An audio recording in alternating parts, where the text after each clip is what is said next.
What if I told you that your child's behavior isn't actually the biggest problem in your home? What if the real shift that needs to happen starts with you? Stick with me, Mama. I promise this isn't about blame, it's about freedom. Mama, are you tired of meltdowns stealing the peace in your home? Welcome to Parenting Beyond Meltdowns. I'm Amanda, a Christian life coach and a mama of a strong-willed, neurospicy teen.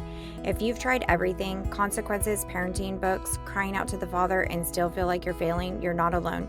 Inside this podcast, we'll explore how faith, emotional regulation, and connection work together so that you can parent from peace even in the hardest moments. You don't have to hold it all together here. This is a safe space to lay it down. Welcome. Before we dive in, if you're looking for a little extra support between episodes, make sure to become an insider. It's my email list where I share encouragement, emotional regulation tips, and practical tools to help you parent with more peace and connection. You can join us by clicking the link in the show notes. I used to think that if I could just get my child to behave, everything would be okay. I tried all of the things, strict routines, routine charts. At this point, you probably realize those are completely laughable and useless. Consequences, raising my voice, even silence, but nothing worked. In fact, the more I tried to control him, the more out of control everything became. And if I was being honest, I was scared. Scared that maybe I was the problem, scared that I was failing, and ashamed that parenting felt so hard, even when everybody else made it look so easy. Eventually, things reached a breaking point, and I had to ask the hard question. What if the way I was parenting was actually making things harder for him? Not because I didn't love him, but because I didn't know any other way. I was doing what all the parenting books said to do, following all the parenting advice from all the Christians who looked like they knew what they were doing, but none of it was working for us. What I realized, parenting from the current parenting paradigm I was given, I was parenting from a place of fear, control, and urgency, and his nervous system couldn't handle it. What he needed was for me to regulate myself before trying to correct him. Here's the truth that no one told me.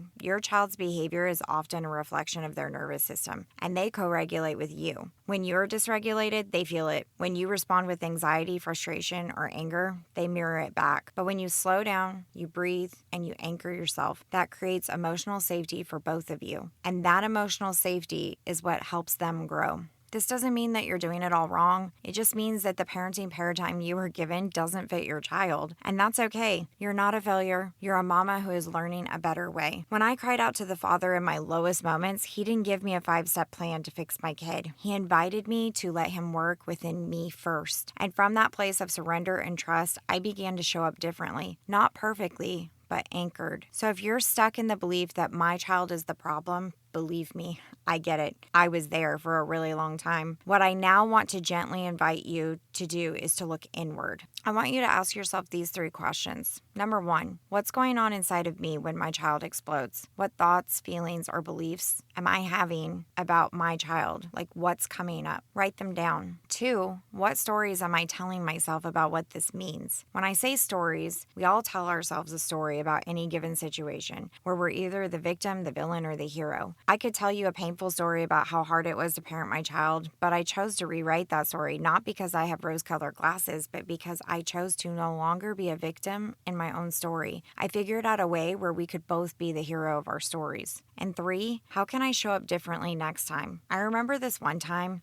I had a really painful story around something that my child had done. And if I told it to you, you would totally understand. You would take my side and you'd be like, I'm right there with you, Mama. But at the time, I was practicing this new way of being, and I journaled all of my anger and frustration. And even when I did that, it wasn't enough. Like, it wasn't working. I still was angry, and I didn't know how to show up any differently than how I was. So I decided to ask myself a different question. I asked myself, how do I want to show up here? What kind of mom do I want my child to have? For years, he saw a reactive, dysregulated mom, and while this situation most assuredly warranted that mom to show up, I felt totally justified in my anger. But I didn't want to be her anymore. In my journal entry, I wrote, how do I want to show up while he continues to show up this way? I wrote, I should show up this way, and then I wrote what I'm about to tell you. But now, looking back, I would tell you that we shouldn't should ourselves. So I wouldn't say, I should show up this way. I would write it from the perspective of how do I want to show up? My answer is still the same. I wanted to show up from kindness, gentleness, and patience. And I wrote down a quote that I read from the holistic psychologist that day. It says, sometimes no response is the response of self-care.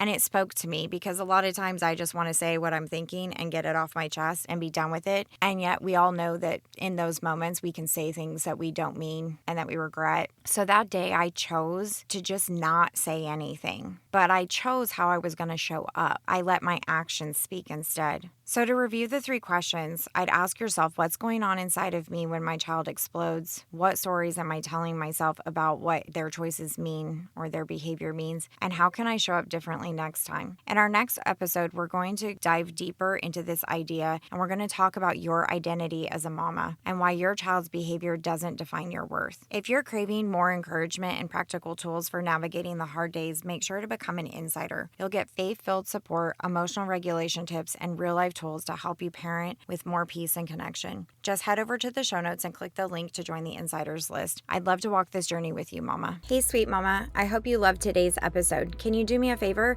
If this episode spoke to your heart, would you take 30 seconds and share it with a mama in your life that needs to know they aren't alone? Also, would you leave a quick review on Apple Podcasts for me? It blesses my heart to know this show is giving you hope in the hard moments. All right, I'm off to grab some protein because love and grace flows easier when you're not running on fumes and coffee. I'll meet you back here next week for another honest, hope-filled conversation. In the meantime, Mama, stay rooted in faith and anchored in love.